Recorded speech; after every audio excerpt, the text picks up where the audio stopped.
So there is something stable, constant, and ever-present in my experience. Yes, there is. Well, this takes us very deep, I think, Yes. in itself. I think, because of where I am, I suppose that has probably what has brought me here in the first place, is that there is a presence out here that is accentuated by the surroundings here. And what is that presence? There are many kind of names one could put on it, but I think for me it's what we call the divine presence. We can call it God or whatever else, Allah. But I have no doubt whatever, even the sound of that stream there is telling me something, that there's more to it than the stream, and there's more to it than the trees.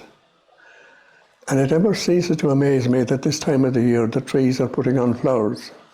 There's one there on the jar behind. And when does the stream know, or when does the flower know when to come up? When do the daffodils know, the snowdrops know when to come up? And it has to be some intelligence that's guiding this at a very deep level, and at a very remote and distant level, if you like, depending on how you conceive it. But I think that is, to me, there is no doubt that there is a driving force behind everything. And even we ourselves are part of that. I think that every individual that comes this way and lives a life on this planet is contributing to the life of the planet.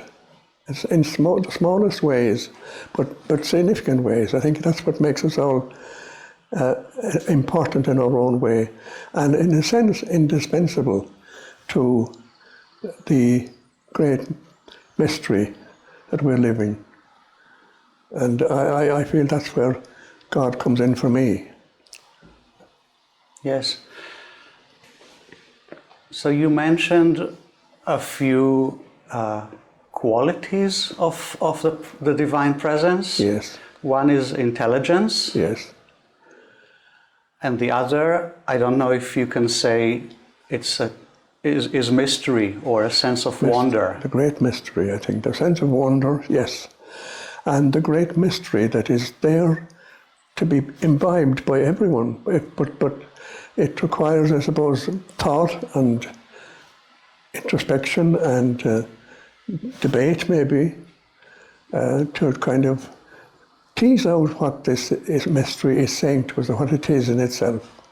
Yeah. That's the best I can do with it. But yes. I think it's behind everything that we do. All our motivation comes from this basic impetus, I think, that is directing everything in this universe. It's a huge mystery. But I think we can learn a lot from the human experience, and that's where my interest is in the folk culture of different nations, and to see how and even the beliefs they had. I sometimes give an example I experienced myself. The process of saving the hay. I don't know if you know that from your culture, for the hay that feeds the cattle in the wintertime. And we had a ritual, not a ritual, the sense of ritual, but we had a practice of saving it under the sun. The sun saved the hay for us. We had to work and turn it and so on. And I remember when I was a small boy, the furthest back memory I have of being in a meadow of hay while two men were coming along, working on it, turning it upside down so that the underside gets the sun. Yes. And all of a sudden, blue sky, nothing, it was a whirlwind struck. We call it a she-guiha in the Irish language, a fairy wind. And it took the hay off and up into the sky and away into the next field. And the two men who were working on it suddenly stopped what they were doing, put their pikes on the ground and took off their caps reverently and looked at it. I think that's the folk dimension of everybody has of mystery. What did that? They didn't see it. They heard the fish, and it happened.